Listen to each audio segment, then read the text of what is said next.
Hərəkət qabiliyyətlərini inkişaf etdirmək üçün metodlar. Gəldik bu mövzuya. Hər bir hərəkət qabiliyyətini inkişaf etdirmək üçün müəyyən bir metodlardan istifadə edirik.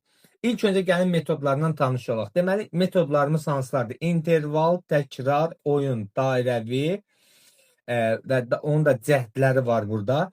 Rəvan, dəyişkən, nəzarət, yarış metodu, hərəkəti yüngülləşdirmə metodu, bir də konstrat metodu. Deməli, bir-bir baxaq görək hansı hərəkət qabiliyyət metod necə inkişaf edəcək.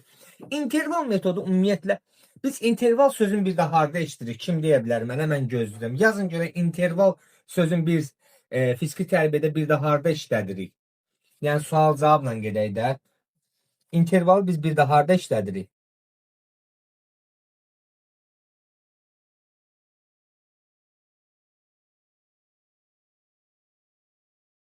İnterval metodu nədir? Biz şagirdə müəyyən bir hərəkəti veririk. Arada amma fasilə verməliyik ki, onun ürək döyüntüləri, tənəffüs sistemi stabilləşsin. Yəni biz nəyisə əgər şagirdə tutalım, Bas Məmmədi versə, get qaç kef elə. Yox, elə şey yoxdur. Müəyyən bir hərəkəti verirsə, burada məsəl üçün deyir də, vaxt intervalı nisbətən qısa.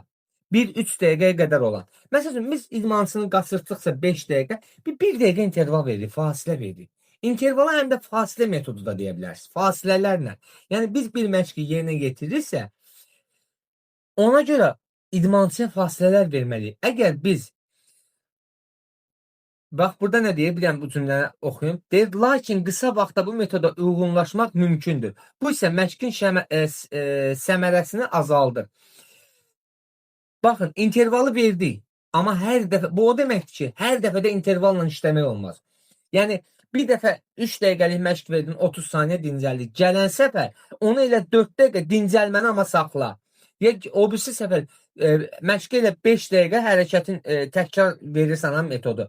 Onu elə 5 dəqiqə aradakı intervalı ver, dəqiqə yarım. Yəni, bunu biz təkrar metodu ilə qarşılıqlı əlaqəyə də sala bilərik. Deməli, təkrar metodu nədir? Hər hansısa bir növün qarşılıqlı şeyidir. Nə dedim? Davamlı, qarşılıqlı dedim. Davamlı icrası. Tutalım, bax, belə deyək də. Biz burada bir fişqa qoymuşuq. Burada da, məsələn, bir fişqa qoymuşuq. Uşaqlar, məsələn, burada nömrəliyik də 1, 2, 3, 4, 5 və 10 gedir bunlar. Tutalım. Mən deyirəm ki, uşaqlar, nə edirsiniz? Qaçırsınız, əlinizi bura vurdunuz, döndünüz arxaya, 2 nömrə gəlir arxanca. 3 nömrə gəlir arxanca, 4 nömrə gəlir arxanca, 5 nömrə gəlir arxanca. Sonra 1 nömrə sən dayanmırsan ha. Ya da ki, getdin 1 nömrə, qayıtdın, gəldin bura. Hərəkəti davam edirsən. Getdin, qayıtdın bura, hərəkəti davam edirsən. Yəni 3 dəfə, 4 dəfə bunu təkrar edirsən. Məsəl üçün deyək ki, 4 dəfə bunu buna təkrar elətdirdin. Aysan, bu oldu nə? Təkrar metodu. Şagird burada məsəl üçün belə deyək, əlində tullanaraq da gedə bilər. Tam sürət aşağı ətrafları sürət güc qabiliyyətini inkişaf etdirmək istəyirəm. Nə edirəm? Deyirəm ki, buradan bura qədər bir 20 metr məsafə ara verirəm, 20 metr. Deyirəm ki, cüt ayağın üzərində tullanaraq ora qədər get, sonra asta addımlarla, amma çox da yerimədən, asta addımlarla qayıdırsan bura. 5 nömrə gedəndən sonra yenə davam elə. Təkrar metoddan nə edim? İstifadə elədim. Baxın bir dənə. Sürət güc dedim. Baxın, təkrar metod. Təkrar seriyalı. Burada deyəsən təkrar seriyalı verilməyib, onu da izah edirəm. Təkrar seriyalı nədir? Deməli, mən bunu idmançılara qaçırtdım, düzdürmü? 5 dəfə bunlar qaçırdılar. Okey. 5 dəfə qaçandan sonra mən bunları gözlədirəm. Deyirəm, bir yanım, pauz edin. Buna başqa lori dillə podxod da deyirlər. Yanaşma da deyirlər. Məsələn, hər qüvvə qabiliyyətindən sürət güclə getmişim, bu ilə qədər qüvvəyə də əlavə edirəm bunu. Deməli, gəldi, dincəlir. O interval metodu demişdi ya. Məsələn, idmançı bu 5 dəfə getmənin elədi, tutalım 10 dəqiqə. Deyirəm, 2 dəqiqə fasilə verin özünüzə. Dərindən nəfəs alın. Bunlarda mən nə edirəm? Bərpadici hərəkətləri edirəm. Olsun. Əslində, bərpadici hərəkətlər dərsin sonundadır. Mən sizi başa düşürəm. Amma dərsin gedişatında da şagirdi fiziki yükləmədən sonra da onu nə etməliyik? Bərpasına çalışmalıyıq. Yəni hökmən deyil ki, yalnız gözlə bu əsas hissə qutarsın 20-25 dəqiqə. Mən səndən sonra xeyr. Şagirdə biz mütləq şəkildə nəzarətdə saxlamalıyıq. Çünki şagirdin birbaşa məsuliyyəti bizdədir. Sonra bu dincəldi 2 dəqiqəniz, yanaşdı bura bir də. Yenə 5 dəfə qaçdılar. Yenə 2 dəqiqə dincəltdim, yenə qaçın. Bu 5 dəfə hərəkəti bunlar 3 vurulsun 5. Yəni neynədilər? 3 padxod, 5 təkrar. 3 seriya, 5 təkrar. Bu nə oldu? Təkrar seriyalı. Qüvvə qabiliyyətini deyim. Məsələn, şagirdin yaxınlaşır turnikə, 2 dənə turnik vurur, gözləyir, o birisi qalxır. Və yaxud da ki, 2 dənə vurur, 2 nəfər 2 dənə vurur, düşür, sonra o birisi 3 dənə, bu yenə getdi 2 dənə. Məsələn, gücü olan 2 dəfə vurur, o birisi 3 dənə. Yəni, onların arasındakı say dəyişmədən davamlı təkrar seriyanın getməsi artıq nə olur? Təkrar seriyalı. Sonra baxırıq metoda. Oyun metodu. Yeniyetmə idmançılarının hazırlanmasının əsas metod hesab olunur. Oyun metodu absolutno. Sonra metod emosionallıq daim dəyişən yarı şəraitində hərəkət qabiliyyətinin inkişafına əsaslanır. Biz bu metodu icra edəndə birbaşa şagirdin mənəvi iradi xüsusiyyətlərini də nəzərə alırıq. Yəni burada tək hərəkət qabiliyyət və bacarığı yox. Ən çox yüklənmə burada nədən gedir? Baxın, 4-cü məzmun xəttimiz nədir? Mənəvi iradi keyfiyyətlərin, mənəvi iradi xüsusiyyətlərin formalaşması. Yəni 4-cü məzmun xətti burada yüklənmə ilə gedir.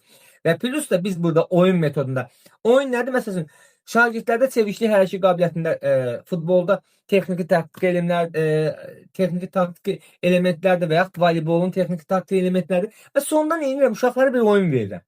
Görün bunlar oyun vəziyyətində neynirlər, necə edirlər, ucanda hansı reaksiyanı verir, udanda hansı reaksiyanı verir. Bunların hər birini mən artıq anlamalıyam.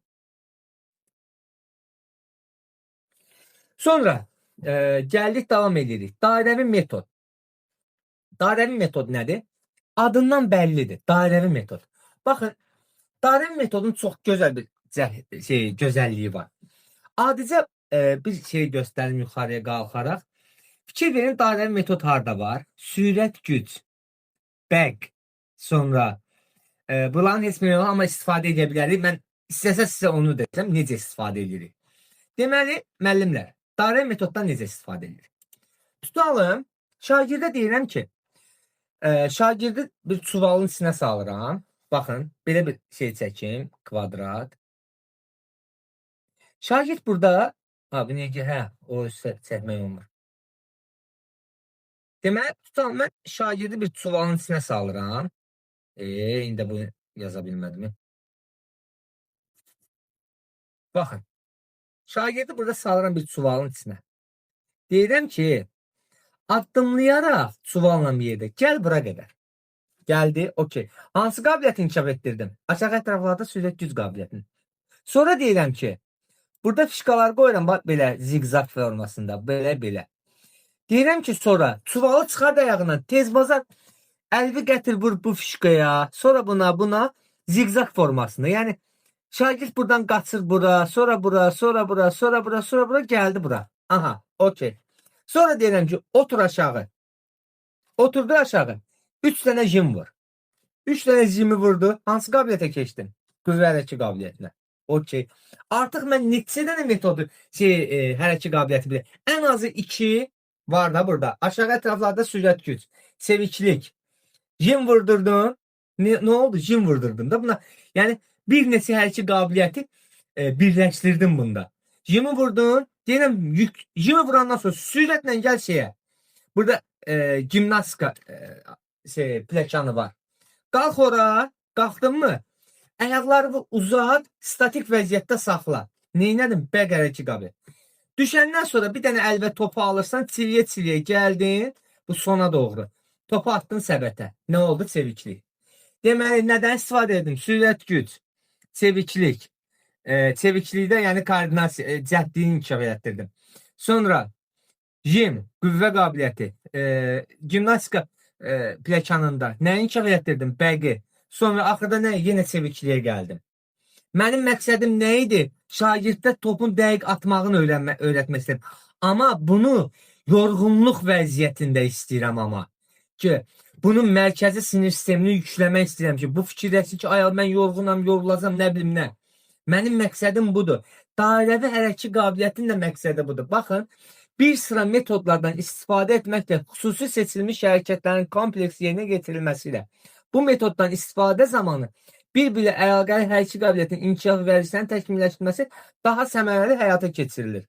Yəni bunun dediyi nədir? Daha qarşılıqlı. Tutalım burada mən indi çevikliyi belə də neynədim? Qüvvəni verdim, deyirsən qüvvə vermə. Niyə verməyim? Qüvvə axı baza qabiliyyətidir. Qüvvə baza qabiliyyəti. Mənim məqsədim şagirdin nəyini inkişaf etdirməkdir? Həmin qabiliyyətini inkişaf etdirməkdir. Amma mən yenə də düzdür, bəlkə də bir bazı qaydalardan qırağa çıxmam. Bəzən qaydaları da pozmaq lazımdır axı ki, daha yaxşı nailiyyətlər əldə eləyəsən. Demirəm ki, get uşağı vur, döv qaydaları, qanunları taxtala. Yox, qətiyyən lazım deyil. Sonra rəvan metod. Baxın, ən gözəl metodlardan biri. Deyir ki, məşq yükünü sabit dəyişmə, yəni stabil eyni tempdədir bu. Uzun müddətli icradır. Məsələn, adi bir rəvan metodla bir şey deyim. Uşaqlara deyirsən ki, uşaqlar, bu stadionu istəyirsən 10 kruq qaç, istəyirsən 50 kruq qaç. 20 dəqiqə qaçacaqsınız. Uşaq neyəcək? Asta templə qaçacaq. Belki sən nəzarət edəcəksən uşağa. Uşaq həmin oranı, məsələn, saatda məsəl üçün deyək, saatda 1 kilometrlə və yaxud da saatda 600 metrlə qaçacaq oranı 10 dəqiqə, 20 dəqiqə. Ifsiyo.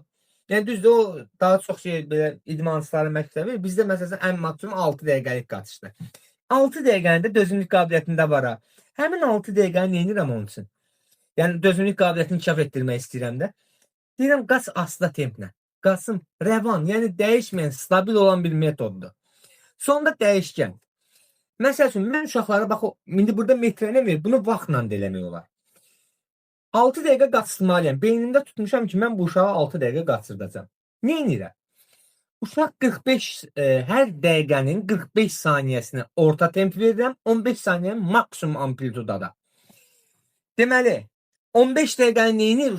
45 saniyə necə qaçır?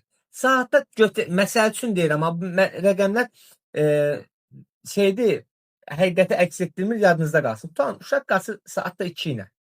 45 saniyəni bu, qaçsı saatda 2 ilə. Son 15 saniyə, mən görürüm 45 saniyə tam oldu, deyirəm maksimum templə.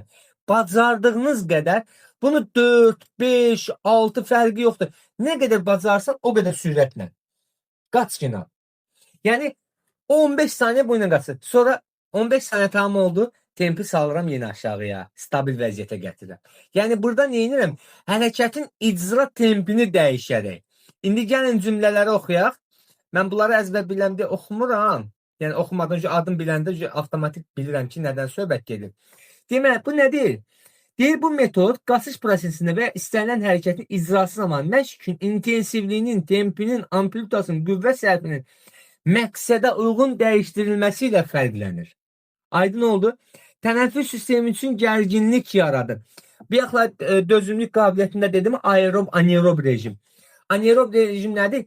Yəni oksigensiz. Yəni mən şagird yüksək sürətlə qaçanda nə edəcək? Əlbəttə ki, tənəffüs almağı çətinləşəcək. Bu zamanda nə olacaq? Oksigeni daha az qəbul edəcək. Və bu da nəyə gətirib çıxardacaq onun qarşılığında? Tənəffüs sisteminə gərginlik yaradacaq. Tempo aşağı düşən kimi başlayacaq dərindən nəfəs almağa və yetəri qədər aerob rejimə keçəcək və yetəri qədər oksigen udacaq. Sonra nəzarət metodu. Hərəkətlərin maksimum intensivlikdə yerinə yetirilməsidir. Bu metoddan istifadə etmək üçün idmançının hazırlıq haqqında müəyyən qənaətə gələ bilər. Yəni burada nədir? Nəzarət metodunu başqa-başqa cür də deyirlər. Gah belə deyirlər, gah belə. Siz yadınızda saxlayın ki, ümumiyyətlə nəzarət metodu hər şeyə nəzarət etsən. Nəzarət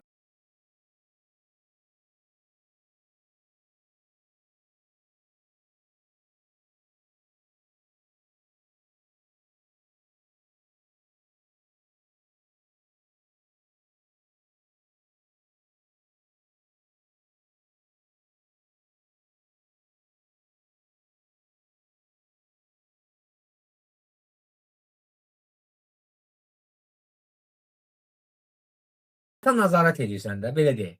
Hətta bir metodlar buna da nəzarət edir, yox.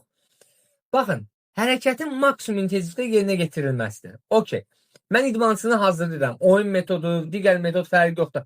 Amma öz növbəsində məşq prosesini səmərələşdirməsini aydınlaşdırmağa şərait yaradıram. Neynirəm ki, görəsən bu uşaq bu hərəkəti düzgünmü eləyir? Düzgünmü icra eləyir? Mən ona nəzarət edirəm. Dövrü olaraq bu metodun istifadə edilməsi fiziki keyfiyyətlə inkişafın dinamikası haqqında dəqiq məlumat verir. Gördünüz mən nə dedim? Düzgünlüyünə baxıram. Dəqiqliyinə baxıram. Sonra yarış metodu. Hərəkətlərin yarış qaydalarına əməl etməklə mümkün olduğu qədər yüksək intensivliklə yerinə yetirilməsilə səciyyələnir. Yarış metodu nədir? İki şagirdə deyirsən ki, bunu çox vaxtda çoxumuz eləyirik, hər birimiz də eləmişik. Məsəl üçün deyirik ki, uşaqlara, davay, 2-2 düzdən arxa-arxaya gəlin. Görək kim tez keçəcək. Uşaqdan neynədim? Yarış metodu yarattım. Yarış bir havası yarattım. Bir oyun deyil ha, bu yarışdır. Qarşılıqlı yarışdır bunların arasında.